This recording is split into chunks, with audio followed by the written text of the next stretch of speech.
Hey everyone, welcome back. Really glad you're here today because we're about to have a conversation that I think is going to completely flip the script on one of the most persistent myths in the health and wellness space. Here it is, the myth that eating healthy is expensive. I hear this constantly from patients, from friends, from comments online.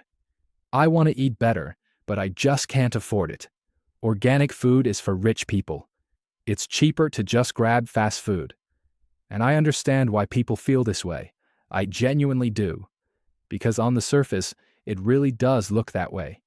A dollar menu burger feels a lot cheaper than a bag of organic vegetables. A box of cereal feels a lot cheaper than a dozen pasture-raised eggs. But here's what I want to challenge today. And I want to challenge it with real numbers, real food, and a real practical framework that you can start using this week. The idea that ultra-processed, industrially engineered food is actually cheap is one of the great financial illusions of our time. It's not cheap. It is a deferred cost, a loan you're taking out against your future health, with compounding interest paid out in fatigue, in chronic disease, in medical bills, in years of compromised quality of life. And the flip side of that illusion is this: eating for your biology. Eating the foods that actually support your metabolic health, your energy, your immune function, your mental clarity, does not have to cost a fortune. We're talking under $6 a day, roughly $2 per meal.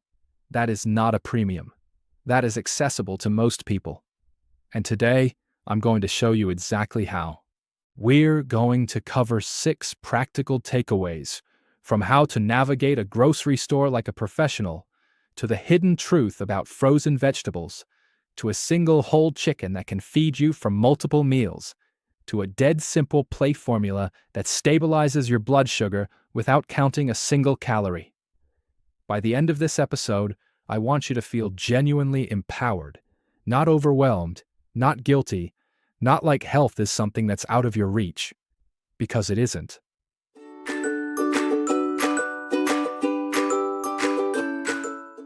Let me start with a number that I think deserves more attention than it gets. The average American household currently spends over $400 a month on groceries. $400. And yet, by virtually every public health metric, we are sicker than ever. Rates of obesity, type 2 diabetes, cardiovascular disease, autoimmune conditions, and mental health disorders are at historic highs. We're spending more on food than previous generations, and we have less health to show for it. How is that possible? How can a society be spending this much on food and getting this little return on that investment? The answer is that we've been sold a story, a very carefully constructed, very profitable narrative that eating for your health is a luxury, that vitality is a pay-to-play proposition reserved for people who shop at expensive specialty grocery stores, who can afford weekly farmers market visits, who have time to cook elaborate meals from scratch every night. That if you're on a budget, your only realistic option is the stuff in the middle aisles, the boxes and bags and cans of processed, engineered, shelf-stable food products. And here's the word I want to use for that narrative: a lie. Not a misunderstanding, not a reasonable difference of opinion. A lie. Constructed by food industry interests, reinforced by marketing budgets that dwarf the entire annual budget of nutrition research, and swallowed whole by a culture that has been systematically disempowered from understanding its own food system. Here's the reality. The grocery store has been architecturally and psychologically engineered to make you a passive consumer rather than an informed one. The layout, the labeling, the placement, the lighting, the colors, all of it is designed to move you toward higher margin, highly processed products. And while those products look cheap at the register, they carry what I want to call a health tax, a hidden cost that isn't reflected in the price tag, but absolutely shows up in your body over time. Think about it this way. A box of sugary breakfast cereal might cost $3. Seems reasonable, right? But let's think about what that $3 is actually buying you. It's buying you a blood sugar spike that crashes your energy by mid-morning. It's buying you a chronic inflammation signal that your immune system has to manage. It's contributing over years of daily consumption to insulin resistance, to visceral fat accumulation, to the metabolic dysfunction that drives the most expensive chronic diseases we face. And then the real costs arrive, not at the grocery store register, but at the pharmacy, at the doctor's office, in the specialist referral, in the procedures, the prescriptions, the sick days, the reduced capacity to live the life you want to live. We are saving pennies on our wallets today, only to pay thousands, sometimes tens of thousands, in downstream health costs tomorrow. This is not an exaggeration. This is arithmetic. And when you start doing that math, when you stop looking at your grocery receipt as a simple expense and start seeing it as an investment with long-term returns, the entire calculation changes. The most powerful reframe I can offer you today is this. Stop being a passive consumer. Start acting as the CEO of your own health. Because a CEO doesn't just look at the line item cost of a decision. A CEO looks at the total value, the full downstream impact of every choice. And when you apply that CEO lens to your food choices, the math of whole food eating looks very, very different.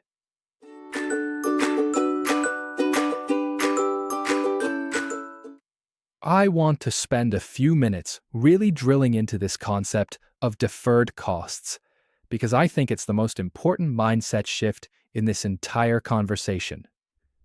There's a principle in financial planning called the true cost of ownership. When you buy a cheap car, for example, you don't just pay the purchase price. You pay for higher maintenance, worse fuel efficiency, more frequent repairs, and potentially a shorter useful lifespan. The upfront price is misleading because it doesn't capture the full cost picture. Food works the same way. Processed food is cheap at the register because the real costs are externalized, pushed forward in time, and shifted onto the healthcare system, onto your future self, onto your family. Consider this framing. Choosing a box of engineered cereal over a dozen eggs and some vegetables is not saving money. It is taking out a high-interest loan on your future health. The principle is small, a few dollars saved at checkout. But the interest compounds relentlessly, in the form of cellular inflammation, hormonal disruption, gut dysbiosis, and the progressive accumulation of metabolic dysfunction. And here's the part that should genuinely motivate us. The most expensive chronic diseases driving healthcare costs in Western countries, heart disease, type 2 diabetes, obesity-related cancers, Alzheimer's disease, are in very large part diet-driven. They are not primarily genetic destiny. They are primarily the accumulated consequence of thousands of food choices made over decades, which means they are to a significant degree preventable, not by spending more money on food, but by spending that money differently, by redirecting even a portion of the grocery budget away from highly processed, nutrient-poor products and toward whole foods that actually communicate with your biology in supportive ways. The argument I'm making is not spend more to be healthy. The argument is spend smarter, reprioritize, and understand that every dollar you invest in quality food at the grocery store is a dollar you are potentially saving in healthcare costs down the line. Now, and this is important, I am not dismissing the reality that food access is genuinely unequal. Food deserts exist. Transportation barriers exist. Time poverty is real. I am not standing here pretending that every person has equal access to the same food choices. Those systemic inequities are real, and they deserve serious policy attention. But I also believe, and the practical strategies we're going to discuss today are built on this belief, that within the constraints most people actually face, there is more room to maneuver than we've been led to believe. And the first step toward using that room effectively is understanding the real economics of food and health.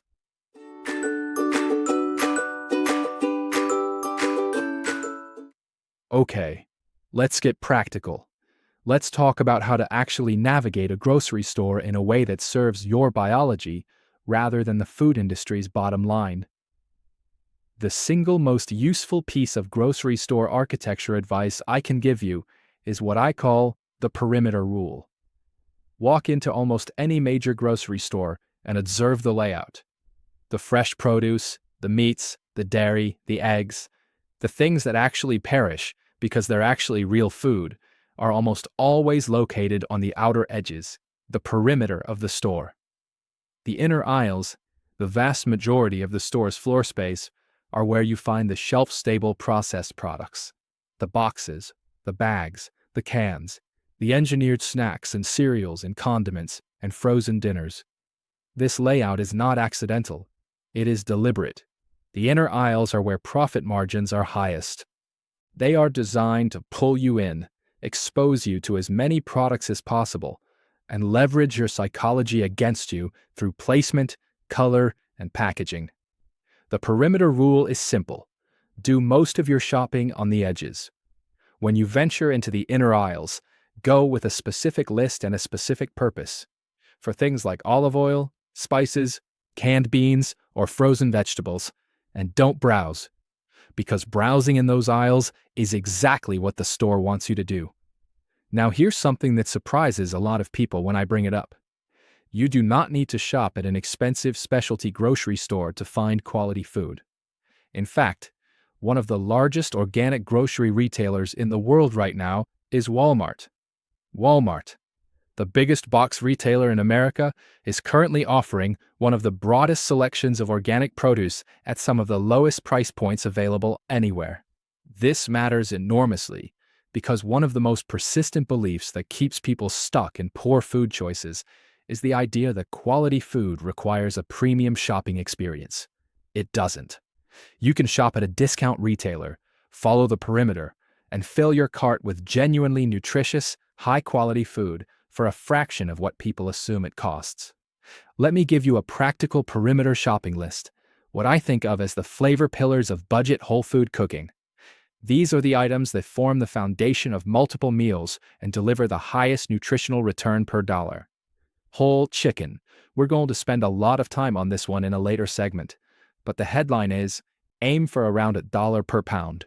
A whole chicken is one of the most economically efficient protein sources you can buy, and it provides the foundation for multiple meals. Onions and bell peppers. These are the workhorses of real food cooking. Almost every savory dish benefits from them. They're low cost, they store well, and they deliver meaningful phytochemical value. Never underestimate the onion. Lemons.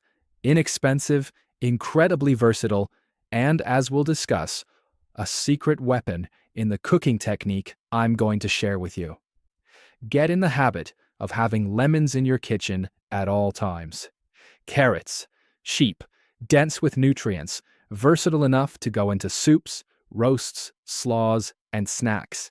One of the best dollar-for-dollar nutritional investments in the produce section. Eggs. Buy the best quality you can afford within your budget. Pasture-raised are ideal, but any whole eggs are a nutritional powerhouse. Complete protein, healthy fats, fat-soluble vitamins. If budget is tight, eggs are one of the places to prioritize quality. Spices. This one doesn't get enough credit. Paprika, cumin, chili powder, turmeric, black pepper. These are not just flavor enhancers. They are, in the most literal sense, anti-inflammatory medicine. Capsaicin in chili. Quercetin in onion powder. These compounds have documented effects on inflammatory pathways, and they cost almost nothing per serving. Your spice rack is your medicine cabinet.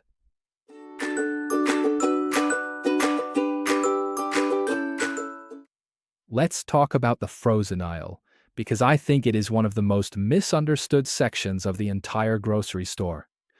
There is a persistent belief that frozen vegetables are nutritionally inferior to fresh, that they're a compromise, a second-best option for when you can't get to the farmer's market. And I understand why people feel that way. There's something psychologically appealing about the idea of fresh-picked produce that feels more alive, more nutritious. But the science tells a more nuanced story.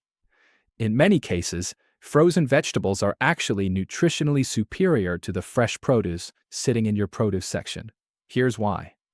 Most fresh vegetables that appear in grocery stores have been harvested days, sometimes weeks, before you buy them. They've been stored in temperature-controlled environments, shipped across the country or across the world, spent time in a distribution warehouse, and then sat on the grocery store shelf. All of that time, the nutritional content of those vegetables is degrading. Vitamins, particularly water-soluble vitamins like vitamin C and the B vitamins, break down with time and exposure to light and air. Frozen vegetables, by contrast, are typically harvested at peak ripeness when their nutritional content is highest, and then flash frozen within hours. That freezing process locks the nutrients in place. When you steam those vegetables from frozen, you are often getting more of the original nutritional content than you'd get from fresh produce that has been sitting in transit. There's also a practical argument here that I think is at least as important as the nutritional one. Fresh produce spoils, and spoilage is one of the biggest barriers to consistent healthy eating. How many times have you bought a beautiful bunch of kale or some fresh broccoli with the best intentions and then found it wilting in your refrigerator 3 days later because life got busy? The produce goes bad. You feel guilty. You default to something easy and processed, and the cycle continues. Frozen vegetables eliminate that barrier. They sit in your freezer, ready when you are, with no expiration anxiety. No decision fatigue about whether the spinach is still good. No guilt about wasted food and wasted money. You open the bag, you cook what you need, you put the rest back. If you live in a food desert, limited access to quality fresh produce, the frozen aisle is not a compromise. It is a genuine nutritional strategy. Stock your freezer with a variety of frozen vegetables, and you always have the foundation of a nutritionally dense meal available, regardless of circumstances.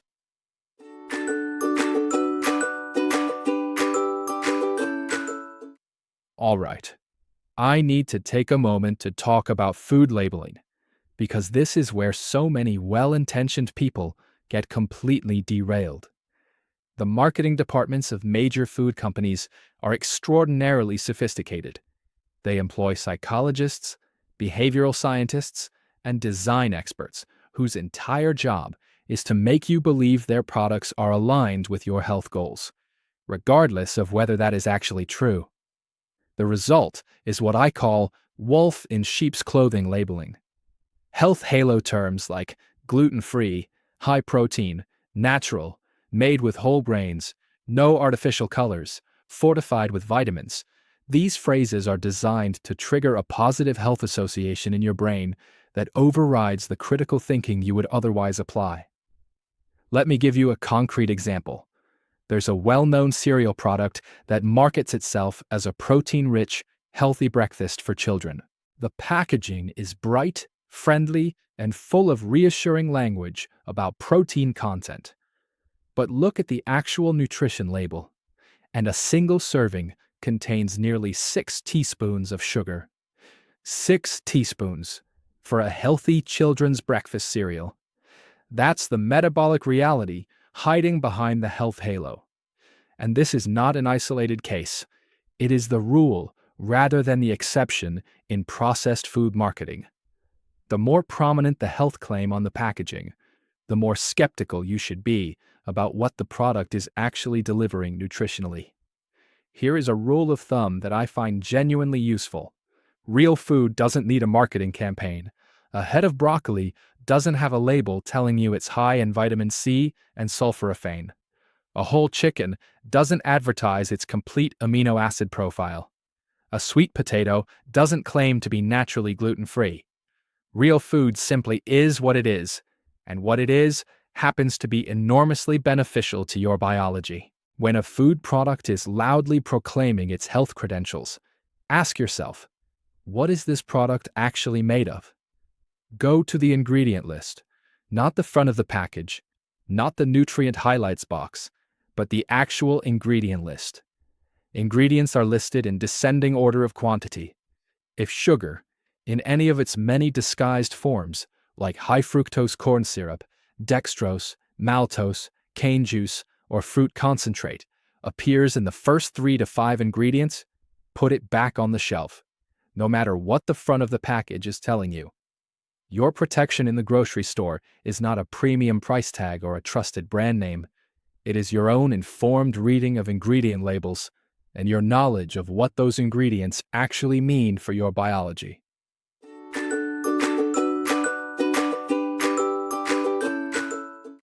Okay, now we're getting to one of my favorite parts of this conversation, because this is where we get really concrete and practical.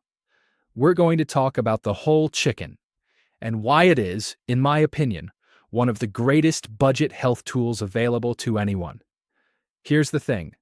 We live in an era of extreme food convenience.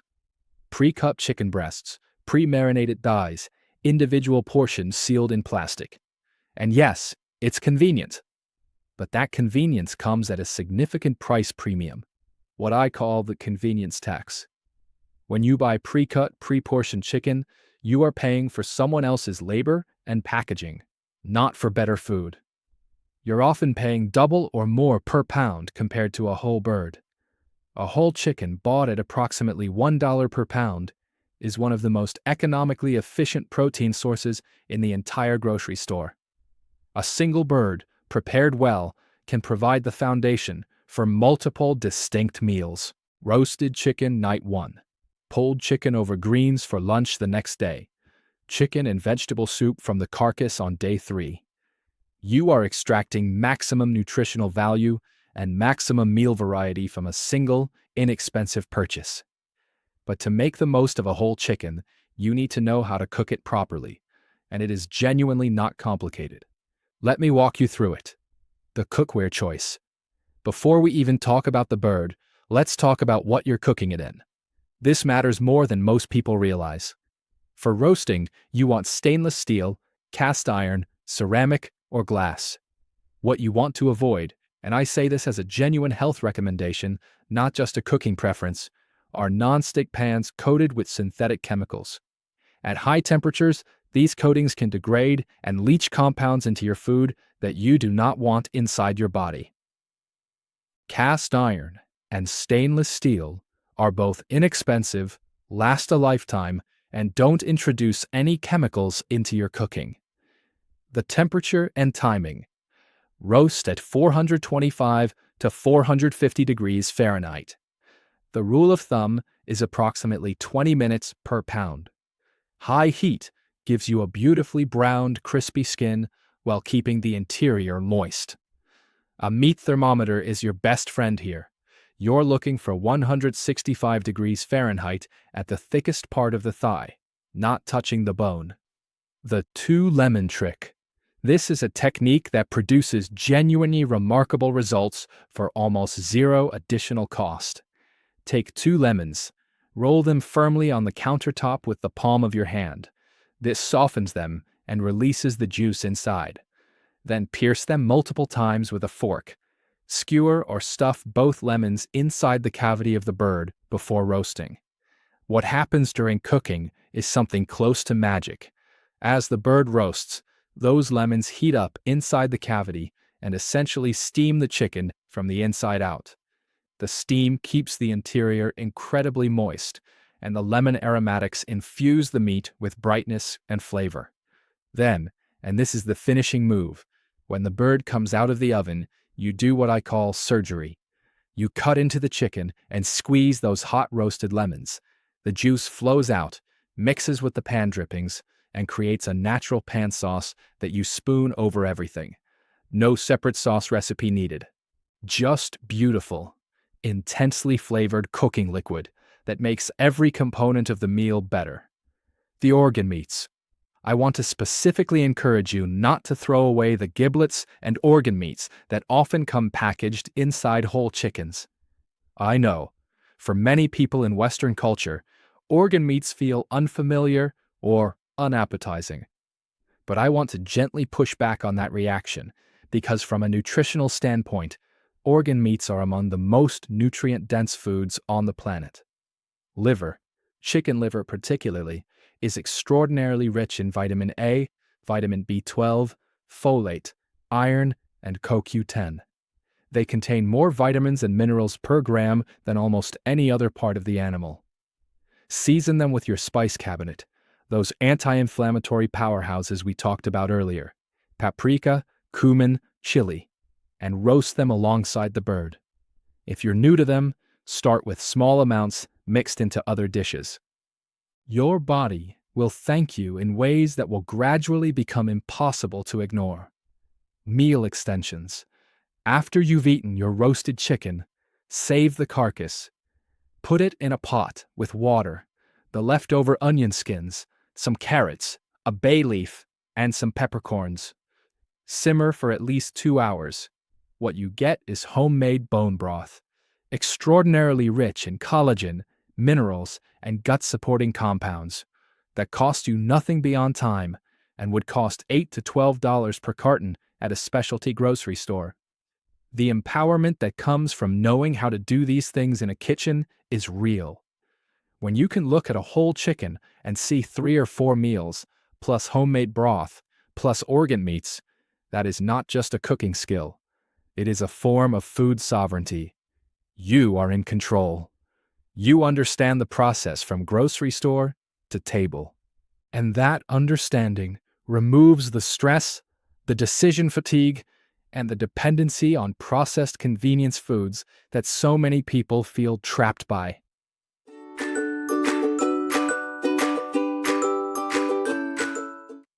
All right, let's talk about how to actually compose a meal, because I think this is one of the areas where a lot of people get overcomplicated. They get lost in calorie counting, macronutrient ratios, portion size calculations, and eventually, the cognitive load becomes so high that they give up entirely and default back to whatever's easiest. Here's a simpler approach, one that requires no app, no scale, no calculator, just your hand. The hand-based plate formula is one of the most practical tools in real-world nutrition education. It's not perfect, nothing in nutrition is, but it is remarkably effective at producing balanced meals that stabilize blood sugar, support satiety, and deliver consistent energy throughout the day. Here's how it works. 50% of your plate, 2 fists, is non-starchy vegetables. We're talking leafy greens, broccoli, cauliflower, cabbage, zucchini, asparagus, green beans, cucumber, tomatoes, bell peppers. You cannot realistically overeat non-starchy vegetables. They are extraordinarily low in caloric density, extraordinarily high in fiber, phytochemicals, and micronutrients, and they form the physical bulk of a meal that communicates satiety to your brain. Fill half your plate without guilt, without restriction, without any counting whatsoever. 25% of your plate, roughly 1 palm, is quality protein. Your roasted chicken, a piece of fish, 2 or 3 eggs, a cup of beans or lentils. Protein is the macronutrient that most powerfully drives satiety, supports muscle maintenance, and stabilizes blood sugar by slowing the absorption of carbohydrates. Aim for a serving roughly the size and thickness of your palm. 25% of your plate, 1 cupped hand, is whole food carbohydrates. Sweet potatoes, quinoa, brown rice, legumes. These provide sustainable fuel, fiber, and important micronutrients. And in a cupped hand portion, alongside the protein and the vegetables, they produce a gradual, moderate blood sugar response, rather than the spike you'd get from eating a large portion of refined carbohydrates alone. And finally, 1 thumb is your healthy fat. A drizzle of olive oil, half an avocado, a small handful of nuts or seeds. Healthy fats are critical for the absorption of fat-soluble vitamins from those vegetables, for hormonal production, for brain function, and for the long-lasting satisfaction that prevents overeating a couple of hours later. This is the metabolic code: protein, fiber, and healthy fat in appropriate proportions is the combination that stabilizes blood sugar, quiets cravings, sustains energy, and signals your brain that you are genuinely nourished. Not just full, nourished. You don't need to follow this formula perfectly at every meal. But if you start orienting your plate in this general direction, more vegetables, adequate protein, moderate whole food carbs, healthy fat, you will feel the difference in your energy, in your hunger levels, in your mental clarity, in your sleep. These are not subtle changes. They are often dramatic, and they often begin within the first week.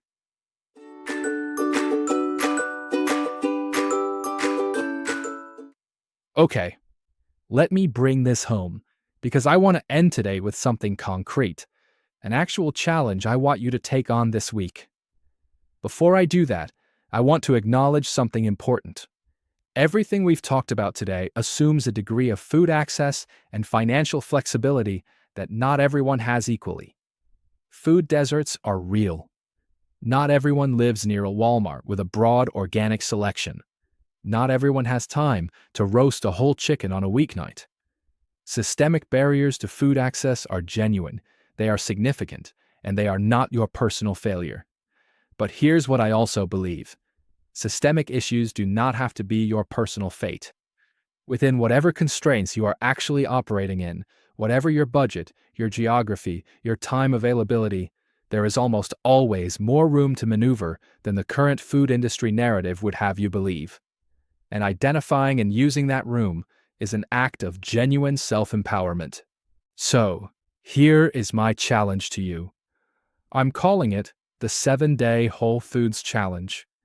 For 1 week, try to eat for $6 a day or less, using the strategies we've discussed today. The perimeter rule at the grocery store. Frozen vegetables as your backup. Whole chicken as your protein anchor. Spices as your flavor and medicine. The fist, palm, thumb, plate formula as your composition guide. If a whole week feels too daunting, start smaller. Start with one dinner. Tonight, if you can. Pick up a whole chicken, some onions, some lemons, some carrots, a bag of greens. Follow the 2-lemon roasting method. Sauté the vegetables with cumin and paprika. Fill half your plate with greens. Sit down and eat a meal that you made from scratch that cost you about $6 for the whole family. And that is communicating genuine biological support to your cells. Notice how you feel afterward. Not just physically, though you may notice that you feel energized rather than sluggish, but psychologically. There is a specific kind of satisfaction that comes from cooking real food and feeding yourself well. It is different from the hollow fullness of processed food. It is the feeling of having done something genuinely good for yourself, of having acted as the CEO of your own health rather than a passive consumer of someone else's profit motive. And here's one more thing I want to leave you with, something I genuinely believe. Getting healthy is a team sport. It is much harder to do alone than with support. So find a partner for this challenge. Share your grocery list with a friend. Cook together if you can. Talk about what you're noticing. The social dimension of behavior change is real. Having even one other person on the same journey with you dramatically improves your odds of sticking with it. So what's one small change you can make this week? Not an overhaul, not a revolution, one thing. Maybe it's swapping the morning cereal for eggs. Maybe it's buying a whole chicken instead of pre-cut breasts. Maybe it's filling half your plate with greens at dinner tonight. Whatever it is, start there. Because every single one of those small choices is a decision to stop paying the health tax and start investing in your vitality. Thank you so much for being here today. If this resonated with you, please share it with someone who needs to hear it. Because the information we talked about today is genuinely life-changing when it lands in the right hands. Leave a comment below with your one small change this week. I read every single one of them. And if you haven't subscribed, do that now so you don't miss our next deep dive. Until next time, eat real food, cook it yourself when you can, and remember, your body is not a cost center. It is your greatest investment.